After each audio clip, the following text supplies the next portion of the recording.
రంజాన్ మాసానికి ఎన్నో ప్రత్యేకతలు ఉన్నాయి. ఈ కారణాల వల్లే అది ఇతర మాసాలపై ఔన్నత్యం కలిగి ఉంది.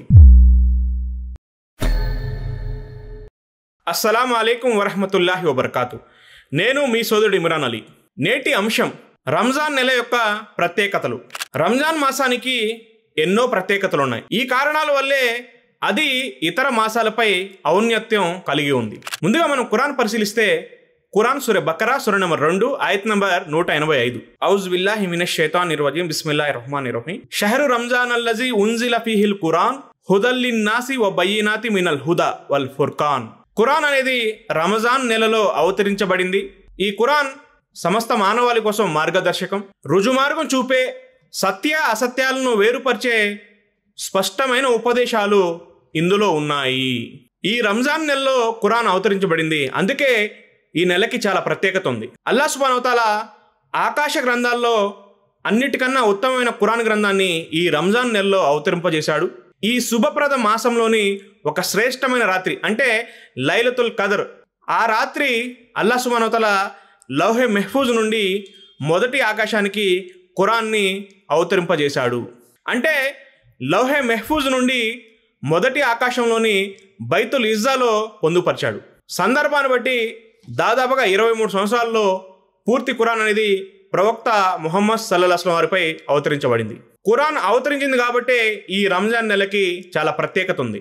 అదేవిధంగా మనం ఖురాన్ పరిశీలిస్తే ఖురాన్ అల్ కదర్ సూర నంబర్ 97 ఆయత్ నంబర్ 1. ఇన్నా అంజల్నాహు ఫీ లైలతుల్ కదర్. మేము ఈ ఖురాన్ని ఘనమైన రాత్రి యందు అవతరింపజేశాము.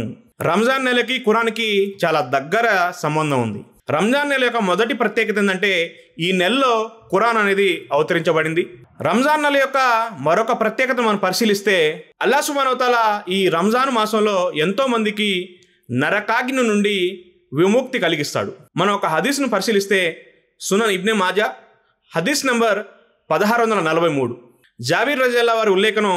ప్రవక్త ముహమ్మద్ సల్లల్లాహు అలైహి వసల్లం వారు ఈ విధంగా తెలియజేశారు, నిశ్చయంగా అల్లాహ్ సుబ్హానహు వ తఆలా ప్రతి ఇఫ్తార్ సమయంలో ఎంతో మందికి నరకాగ్ని నుండి విముక్తి కలిగిస్తాడు. ఇలా ప్రతిరోజు చేస్తాడు. దీన్ని బట్టి అర్థమవుతుంది రంజాన్ మాసంలో ఎంతో మందికి నరకాగ్ని నుండి విముక్తి కలుగుతుంది. ఇది రంజాన్ నెల యొక్క మరొక ప్రత్యేకత. మనం మరొక హదీస్ను పరిశీలిస్తే సహీ తర్గీబ్ వ తర్హీబ్ లిల్ అల్బానీ హదీస్ నంబర్ 1002 అబూ సయీద్ ఖుద్రీ రజియల్లాహు వారి ఉల్లేఖనం.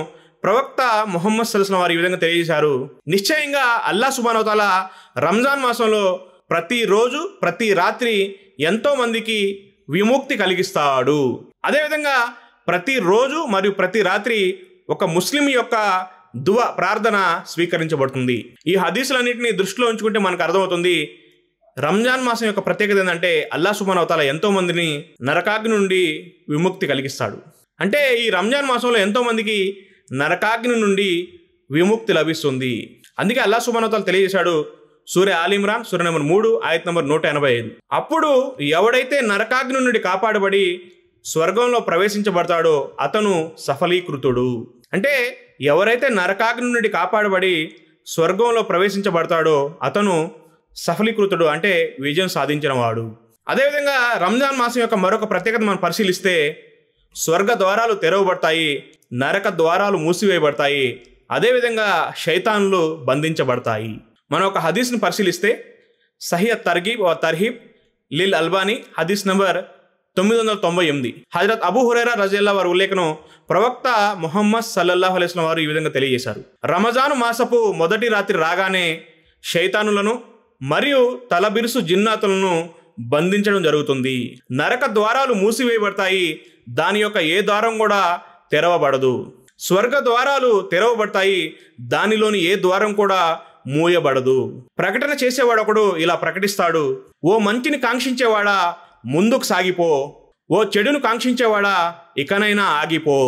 ఈ హదీస్ను బట్టి మనకు అర్థమవుతుంది రంజాన్ మాసంలో స్వర్గ ద్వారాలు తెరవబడతాయి, నరక ద్వారాలు మూయబడతాయి, శైతాన్లు మరియు తలబిరుసు గల జిన్నాతులను బంధించబడతాయి.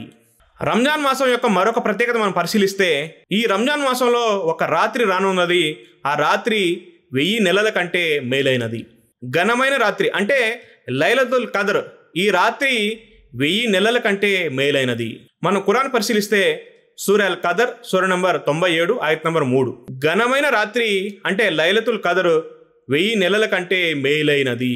కాబట్టి సోదరులారా, ఈ రంజాన్ నెలలో ఒక రాత్రి రానున్నది. ఆ రాత్రులు ఇబాదత్ చేస్తే 1000 నెలలు ఇబాదత్ చేసిందంతో సమానం. ఇంత ఘనమైన రాత్రి మనం పొందబోతున్నాం ఇన్షాల్లా. ఇది రంజాన్ నెల యొక్క మరొక ప్రత్యేకత. మనం మరొక హదీస్ను పరిశీలిస్తే సునన్ ఇబ్నే మాజా హదీస్ నంబర్ 1644. అనస్ బిన్ మాలిక్ రజియల్లాహు వారి ఉల్లేఖనం, రంజాన్ మాసం ప్రారంభం కాగానే ప్రవక్త ముహమ్మద్ వారు ఈ విధంగా సెలవిచ్చారు: నిశ్చయంగా ఈ మాసం మీ దగ్గరికి వచ్చేసింది. ఇందులో 1000 నెలల కన్నా మేలైన ఒక రాత్రి ఉంది.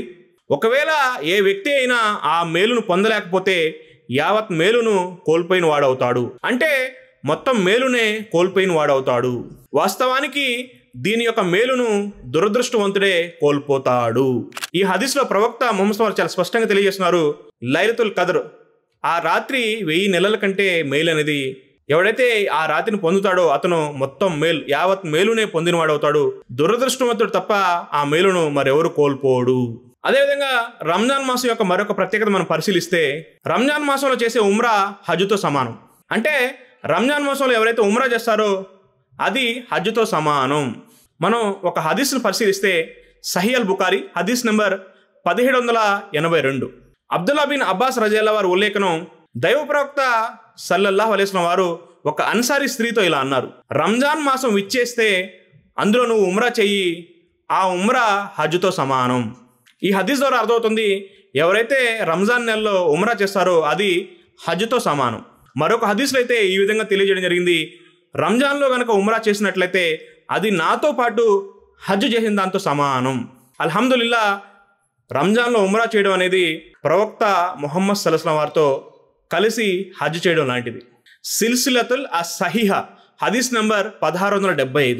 ఈ హదీస్లో ప్రవక్త ముహమ్మద్ సల్లల్లాహు అలైహి వసల్లం వారు తెలియజేశారు, ఇతర ఆకాశ గ్రంథాలు కూడా ఈ రంజాన్ మాసంలోనే అవతరించబడ్డాయి.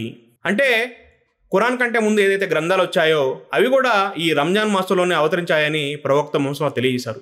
ఇది ఈ నెలకుండే ప్రత్యేకత. అదేవిధంగా ఈ రంజాన్ మాసంలో ఉపవాసం ఉండేవారు సిద్దికీన్ మరియు షుహదాలతో పాటు ఉంటారు. అల్హమ్దులిల్లా, ఈ రంజాన్ మాసం గురించి ఎన్నో ప్రత్యేకతలు ఉన్నాయి. కొన్ని మాత్రమే మీ ముందు నేను తెలియజేశాను. కాబట్టి ఈ రంజాన్ మాసాన్ని ఎవరైతే పొందారో వారు తప్పకుండా ఉపవాసం ఉండే ప్రయత్నం చేయాలి. ఎలాంటి ప్రదర్శనా బుద్ధి లేకుండా కేవలం అల్లాహ్ కోసం మాత్రమే ఉపవాసం ఉండే ప్రయత్నం చేయాలి. అదేవిధంగా తప్పకుండా 5 పూట్లు నమాజ్ జమాత్తో చదివే ప్రయత్నం చేయాలి. వీలైనంత ఎక్కువగా ఖురాన్ పారాయణం చేస్తూ దాన్ని అర్థం చేసుకొని అమలు చేసే ప్రయత్నం చేయాలి. చాలామంది రంజాన్లో కేవలం పుణ్యాల కోసం మాత్రమే ఖురాన్ చదువుతారు. ఖురాన్ అనేది పుణ్యాల కోసం రాలేదు. ఖురాన్ అనేది హిదాయత్ కోసం వచ్చింది. పుణ్యాలు ఎలాగో లభిస్తాయి, కానీ దాన్ని అర్థం చేసుకొని అమలు చేసే ప్రయత్నం చేయాలి. ఈ ప్రత్యేకతలన్నిటి కేవలం చెప్పుకోవడం కోసం కాదు, తప్పకుండా ఆచరించే ప్రయత్నం చేయాలి. చివరికి నేను అల్లాహ్తో దువా చేస్తున్నాను, అల్లా మనందరికీ ఈ రంజాన్ మాసంలో వీలైనంత ఎక్కువగా పుణ్యాలు చేసే, నమాజులు చేసే, ఉపవాసాలు ఉండే భాగ్యాన్ని ప్రసాదించుగాక. ఆమీన్. అస్సలాము అలైకుం వరహ్మతుల్లాహి వబర్కాతుహు.